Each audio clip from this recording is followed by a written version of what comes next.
à tous, ravie de vous accueillir sur le plateau de Fenêtres sur Arfis pour le 4e numéro d'une série de 6 émissions spéciales consacrées aux 25 ans de l'école.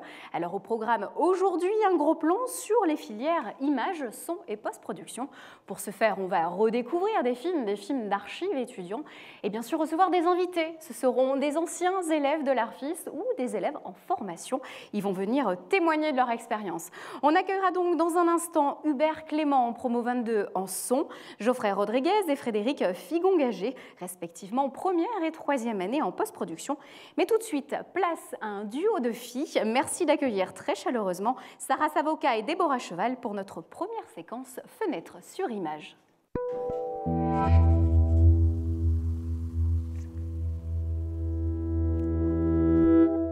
Bonjour les filles, bienvenue sur ce plateau. C'est un plaisir de démarrer l'émission avec vous.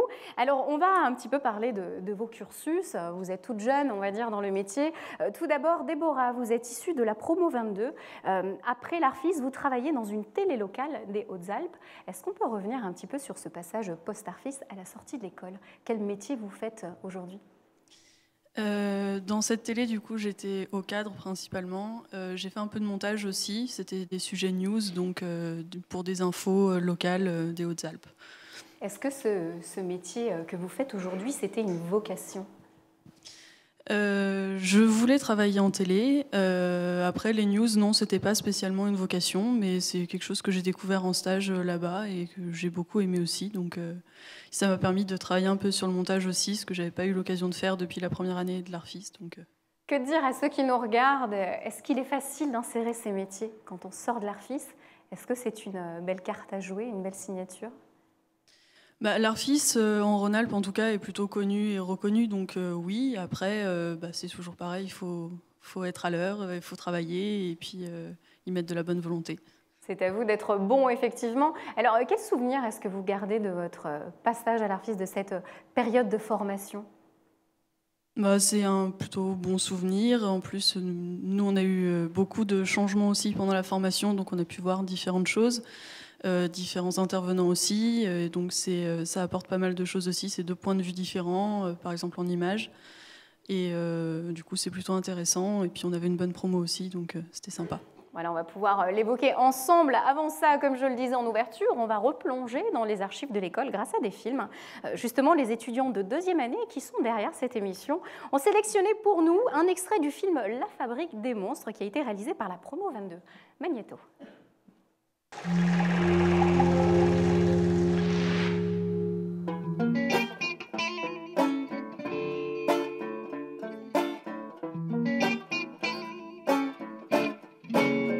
Quand tu nais, on te pète un bras, une jambe en 2 secondes, c'est un bienvenu dans ce monde. Tico. La sage-femme vraiment bourrée, au mieux te fait tomber et glisse sur ton placenta. Et vlabada. Nos couveuses sont en acier, bien blindées, et en plus avec du grillage soudé dessus.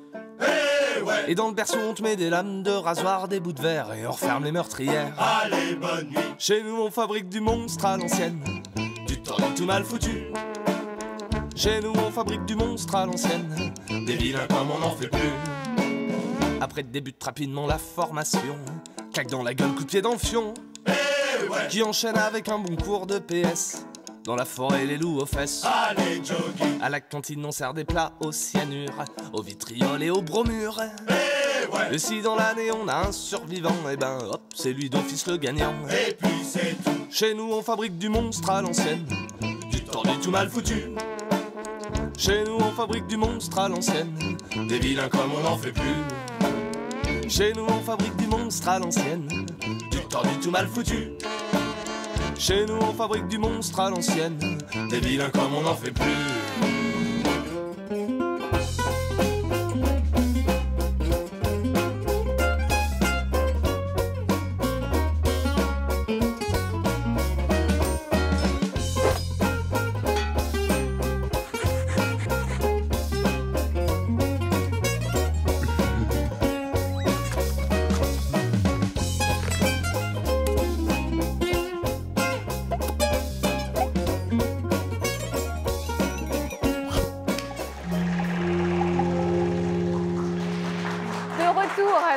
plateau Fenêtre sur Arfis avec un public en délire, ça fait plaisir. Avec nous également des invités en délire, j'espère, on va voir ça. Déborah Cheval, ancienne élève image de la promo 22, également Sarah Savoca en première année. Pardon Sarah, vous n'avez pas encore d'option, mais bientôt vous allez marcher dans les pas de Déborah. Pourquoi l'image ? Alors, quand je suis venue à l'Arfis, en fait, je ne savais pas vraiment ce que je voulais faire, mais je voulais en fait attendre par rapport au TD, de voir ce que ça allait donner, et j'ai vu. Et du coup, je pense que c'est vraiment l'image qui me plaît le plus, en tout cas. Alors, comment on sait que c'est l'image et pas le son et l'assistanat ou la prod ? Comment on le sait, ça ? Je pense qu'on voit ce qui nous passionne le plus. Et moi, c'est surtout par rapport au TD, en fait, que je le vois, et parce que c'est là où on s'investit le plus. Et je pense qu'on le sent, qu'il y a quelque chose qui nous intéresse plus qu'autre chose. Ouais, on l'a en soi. Déborah, on va revenir à l'extrait qu'on vient de voir, La Petite Fabrique des Monstres. Quel souvenir est-ce que vous gardez de ce projet sur lequel vous avez exercé votre métier ? C'est un plutôt bon souvenir. Déjà, le groupe était très sympa. Ils avaient un univers bien particulier aussi, donc il fallait que le clip corresponde. Voilà. Il fallait que ça corresponde. Les assistants ont dû trouver des décors aussi qui correspondaient à leur univers. Donc on avait tourné au musée de la médecine de la fac. Et voilà, donc on a eu un gros travail de déco à faire parce qu'on a tourné ici sur ce plateau. Donc il a fallu aussi tout refaire, plein d'accessoires. Beaucoup de matériel différent aussi, en tout cas à l'image, on a eu énormément de matériel. Moi je sais que j'étais au cadre et je me suis bien amusée parce que j'ai pu tourner avec une tête mécanique, pour cadrer de loin. Mais on comprend que vous avez à votre disposition pas mal d'outils. On a eu beaucoup de matériel, voilà, et c'était très sympa du coup. Et également, dans ce que vous êtes en train de nous dire, on peut toucher à tout donc à l'Arfis, c'est-à-dire qu'on n'est pas simplement derrière une caméra. On nous demande aussi de jouer plusieurs rôles et peut-être de faire un peu de lumière, un peu de décor. Ça aussi, c'est un vrai plus, d'après vous, pour votre vie professionnelle aujourd'hui ? Ça permet d'être hyper polyvalent aussi. Enfin, moi, c'est le cadre qui m'intéresse le plus, mais si y a besoin sur un tournage, peut-être j'ai une proposition de faire de l'éclairage ou quoi, j'ai les bases, je peux le faire, parce que je l'ai déjà fait à l'Arfis plusieurs fois, et du coup, c'est un plus, je pense. Sarah, avant de se quitter, est-ce que vous avez une question pour Déborah ? Peut-être des tuyaux, trucs et astuces pour la sortie de l'école ? Très bonne question. Recherche de stage, peut-être un coup de pouce ? Ou Déborah, plutôt un conseil à donner à Sarah ? Ouais, j'en ai un conseil, ça pourrait être. Je pense que pour les stages qu'on nous propose à l'Arfis, il faut essayer de taper dans tous les domaines possibles. Moi, j'ai été en télé, j'ai fait des tournages fiction avec France 3. Et du coup, ça apporte plein de choses et ça permet de vraiment choisir dans quel domaine on veut travailler aussi après. Et je pense que c'est pas mal. Merci. Pas hésiter à être ouvert. Merci beaucoup, Sarah, d'être passée nous voir sur ce plateau. Déborah, vous restez avec nous. Nous allons découvrir le deuxième volet de cette émission qui est consacré au son. C'est la séquence Fenêtre sur son.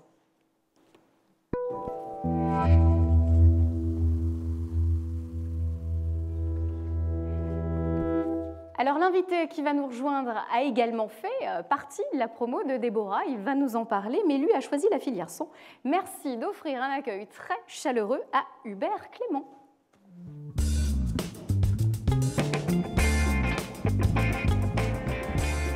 Bonjour Hubert. Bonjour à vous. Bienvenue sur ce plateau. Est-ce que ce sont des retrouvailles officielles avec Déborah ou est-ce que vous avez gardé contact ?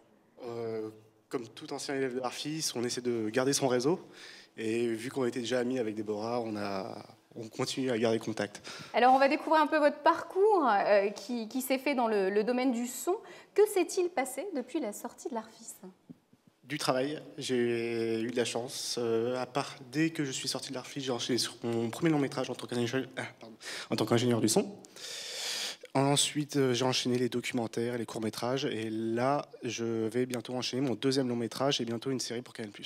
Alors, c'était plutôt un beau parcours, une belle réussite jusqu'à présent. Est-ce que tout ceci était écrit ? Est-ce que ça collait à vos idées à la sortie de l'école ? Ça collait, mais je me voyais faire ça dans 5 ans, 10 ans. Ah, bah, c'est plutôt une bonne nouvelle, c'est plutôt une bonne chose. Tout à fait, oui. C'était vraiment une grande surprise. Je ne pensais pas réussir... avoir cette chance-là. Et grâce au bouche à oreille, j'ai rencontré les bonnes personnes au bon moment et ça s'est fait. Voilà. Déborah, on a conscience, effectivement, quand on se lance dans ces métiers-là, que ça ne va pas être une simple partie de plaisir, bien que ce soit des métiers passion. C'est sûr, on se lance là-dedans, on sait que ça va être difficile, que c'est pas des métiers stables, et voilà. Mais bon, après, on le fait parce qu'on a envie de le faire, et puis parce que ça nous plaît, et si on est accroché, pas de raison que ça marche pas. Voilà, et on relève les manches. Alors, on va profiter d'un nouvel extrait. Vous êtes là tous les deux. Ça va peut-être vous faire sourire, et je crois que ça va être le cas, parce qu'il va vous rappeler quelques anecdotes. Vous les partagerez avec nous après. Nous allons regarder Léo. C'est un Buster Keaton des temps modernes, à la sauce Arfis. Allez, Magnéto.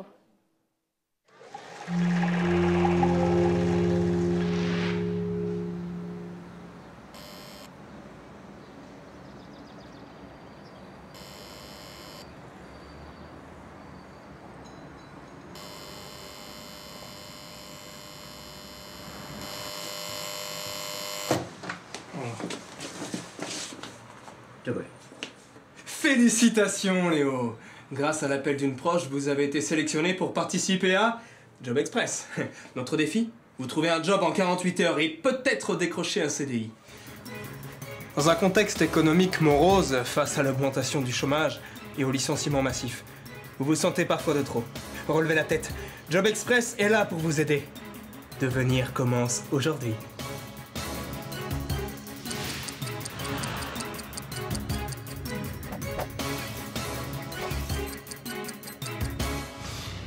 Je voulais vraiment faire quelque chose pour Léo. Qu'il se passe un truc, quoi. C'est quelqu'un de génial. Il est sensible et à la fois très courageux. Je suis sûre qu'il va trouver.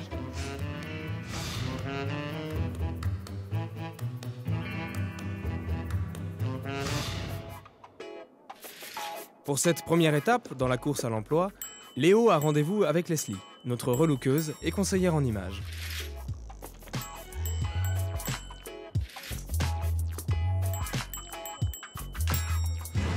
Alors là, c'est juste pas possible, quoi. Là, Lorsque l'on souhaite décrocher un emploi, il faut d'abord soigner son apparence. Il est primordial de savoir mettre en valeur son visage et sa silhouette, tout en gardant sa personnalité. Rappelez-vous qu'un dixième de seconde suffit à un employeur potentiel pour se faire une opinion. Alors, Léo, prêt à conquérir le marché du travail ? Tout le monde aura apprécié cet extrait. C'était Léo de la promo 22. Alors, pour rappel, sur ce film, Déborah Cadret, Hubert vous perchiez. Et c'était une collaboration, je crois, presque fusionnelle. Hein. Hubert, vous pouvez nous en parler? On est un peu obligé dans ces cas-là parce que, comme la plupart des grandes villes, on se retrouve à avoir des petits appartements. Et quand on a une équipe technique qui est composée d'une quinzaine de personnes juste sur le plateau, il est très souvent qu'on se retrouve collé au cadreur. Voilà, donc effectivement, le perchman collé sur la cadreuse. Et de votre côté, Déborah, je crois que ce n'est pas la seule anecdote. Il y a une histoire de hauteur aussi, je crois. L'acteur principal qu'on a vu faisait 1m90 ou un peu plus, je ne sais plus. Moi, je fais 1m60. Le filmer à l'épaule, c'est assez compliqué. Et du coup, j'ai dû, sur une scène, le cadrer en talons hauts. Ce qui est plutôt sympathique, voilà, plutôt très distingué. Généralement, on est plutôt en jean basket. Merci pour ces anecdotes. Ce que je vous propose à présent, c'est de faire une pause plutôt ludique. On va recevoir un chroniqueur qui va nous faire un quiz pour tester nos connaissances sur l'Arfis. Merci de faire un tonnerre d'applaudissements pour Cyril Bugier, 2e année en assistanat.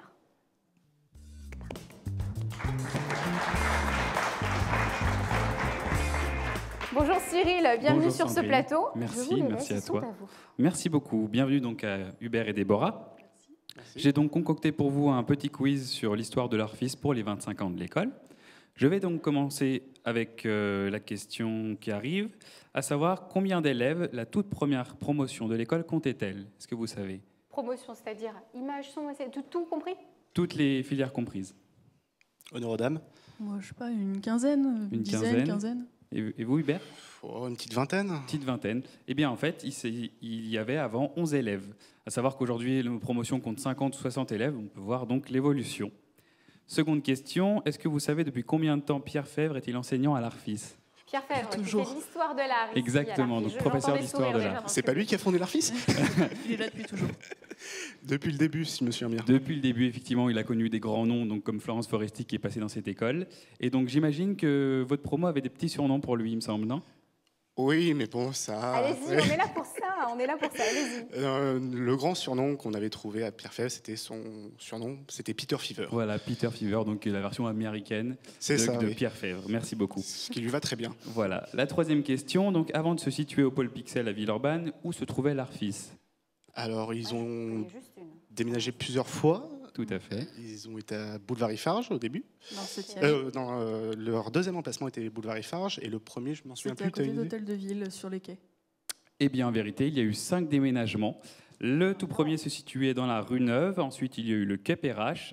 Ensuite, il y a eu le 11 quai Lassagne et le 17 rue Royale dans le Lyon 1er. Ensuite, du coup, le 15 boulevard Eifarge dans le Lyon 7e.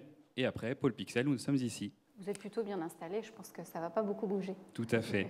Et dernière question, que signifiait Arfis, le sigle Arfis, à sa création? Ah, ça, je m'en souviens. Voilà. Ça, je l'avais appris par cœur le jour de l'entretien en pensant que c'était une question piège. Mais et qui allait vous servir? Oui, et ben non, du tout. C'est l'Association pour la recherche et la formation de l'image et du son. Eh bien, bravo Hubert, merci. Effectivement, c'est un des grands mystères de l'Arfis. Je savais que ça me servirait un jour.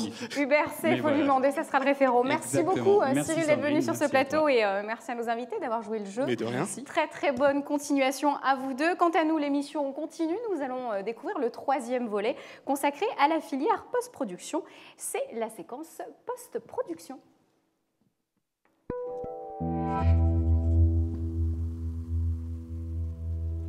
Voilà, on fait le va-et-vient d'invités dans cette émission. Alors, pour plonger dans l'univers de la post-production, 2 nouveaux invités vont nous rejoindre. Il s'agit de Geoffrey Rodriguez, première année, et Frédéric Figongage, 3e année.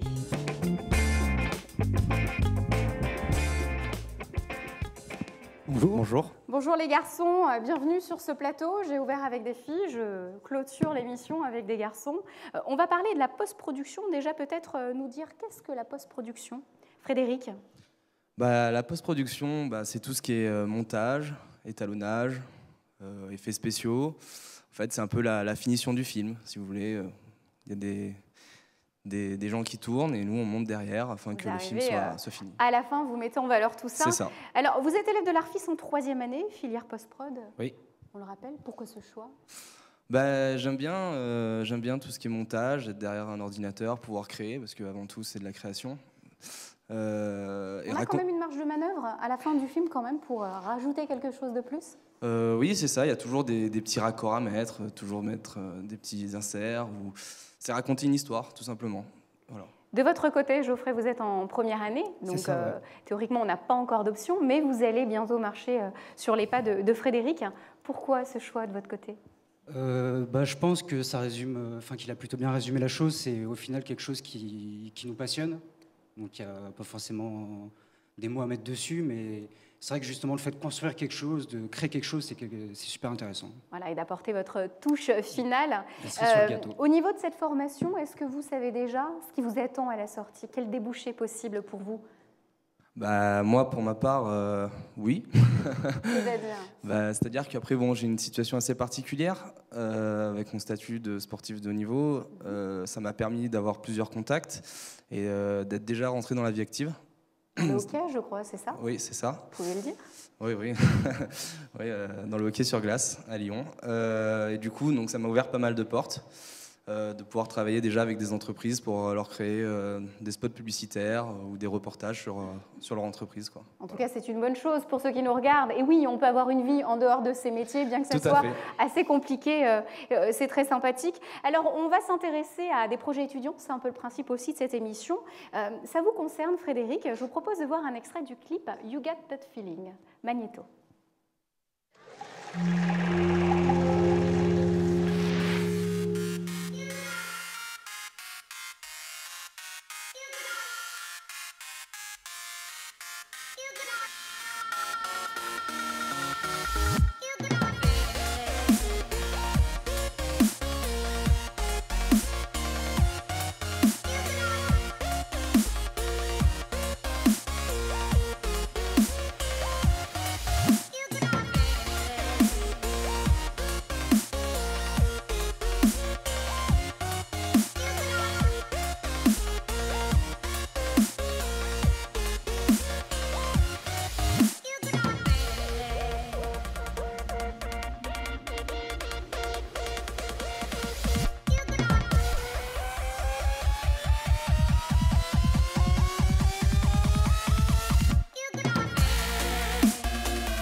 Got That Feeling, ça nous donne la pêche pour presque finir cette émission. Mais avant ça, on va évoquer quand même ce clip. Frédéric, c'est vous qui l'avez monté. Oui. Et je crois qu'il y avait quelques difficultés quand même. Oui, quelques difficultés parce que c'est un clip de dubstep, donc d'un style de musique assez particulier, avec normalement des images assez particulières. Et le problème, c'est que ça a été un peu pensé fiction. Et c'est vrai qu'au montage, on a eu quelques difficultés à dynamiser un peu le tout. C'est-à-dire vraiment rendre ça comme un clip de dubstep, quoi. Aujourd'hui, vous êtes fiers de l'avoir fait. Aujourd'hui, oui, on s'en est plutôt pas mal sorti avec mon collègue. Et on est content de ce qu'on a fait. On a donné ce qu'on pouvait, quoi. Ça rentre dans vos archives personnelles. Alors, de votre côté, Geoffrey, est-ce que vous avez hâte de réaliser ce genre de film? C'est vrai que bravo, alors, hein, c'était quand même bien foutu, honnêtement. Et c'est vrai que moi qui veux aller en post-production, c'est quelque chose que j'aimerais énormément faire, quoi. Donc, ça te donne envie, ça titille. Alors, je vous propose un dernier extrait qui peut-être va vous donner envie. Frédéric, je crois un peu moins, on va en parler juste après. Décidément, je vous cuisine un peu là dans cette fin d'émission. On n'a jamais l'occasion de découvrir les coulisses d'une émission, de voir comment ça se passe, sauf quand on vient aux portes ouvertes de l'Arfis. Là, les étudiants ont décidé de vous faire un film pour vous plonger dans le multicaméra. C'est ce que nous faisons en ce moment. Place au making-of Réal Multicam, fabriqué en 2013, Magnéto.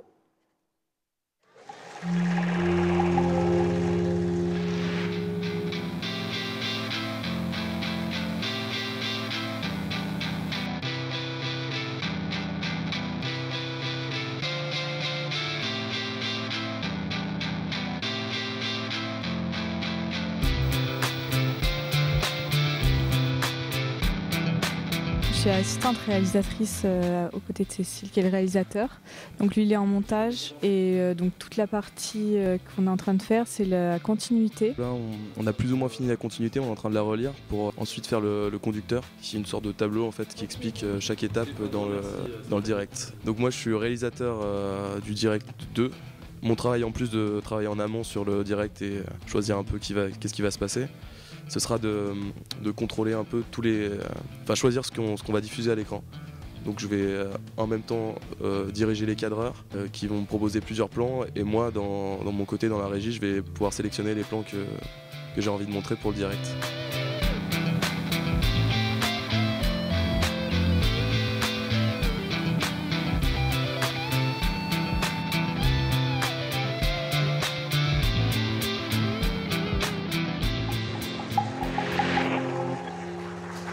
Merci pour ce making-of, merci beaucoup, car c'est vrai qu'on a souvent l'habitude de voir ce qui se passe là, ce que vous regardez en ce moment face caméra, mais on n'a pas l'envers du décor. Et Frédéric, on va même pousser le bouchon et aller un petit peu gratter plus d'informations. Je crois que ce direct, il fait peur à tout le monde, c'est un exercice pour les étudiants, et vous, ça a été le cas et ça a été justifié. Pourquoi ? Premièrement, oui, c'est vrai que c'est une très très grande expérience. C'est même, je pense, pour moi, la meilleure expérience que j'ai pu avoir à Arfis. Après, des difficultés, oui, parce que j'ai eu un manque de chance sur les répétitions du direct. Donc votre direct, vous étiez réalisateur. Oui, j'étais réalisateur, en ayant des coupures de courant qui ont fait que je n'ai pas pu répéter avant le direct.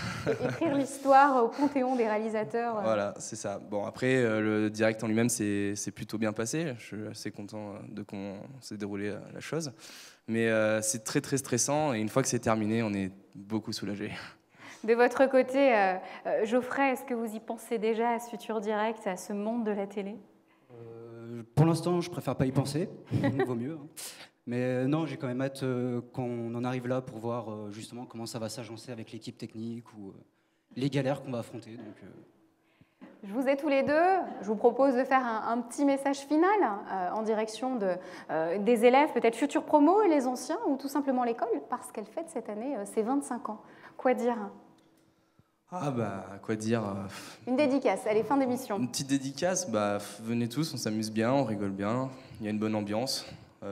Quoi dire d'autre ? C'est exactement ça. Hein. Donc tous les gens qu'on va rencontrer là, on va travailler avec eux plus tard et je pense que ça fera des bons souvenirs. Ouais. Oui, c'est ça. C'est une belle famille. En tout cas, merci d'être venu sur ce plateau avec cette bonne humeur nous en parler. C'est la fin de ce 4e numéro de Fenêtre sur Arfis. Merci aux étudiants qui sont derrière les caméras en régie. Là, ils doivent être fatigués. Il s'y fait chaud sur ce plateau, mais en tout cas, c'était une belle énergie. Merci à eux pour avoir programmé cette émission. Merci également au public qui était nombreux cet après-midi. On les remercie d'avoir assisté à ce programme. direction le musée de l'Arfis. Il ne faut pas oublier de passer par ce musée parce que là aussi, il y a des choses encore à apprendre. Dans tous les cas, on se donne rendez-vous très bientôt pour un nouveau numéro de Fenêtres sur Arfis. À bientôt.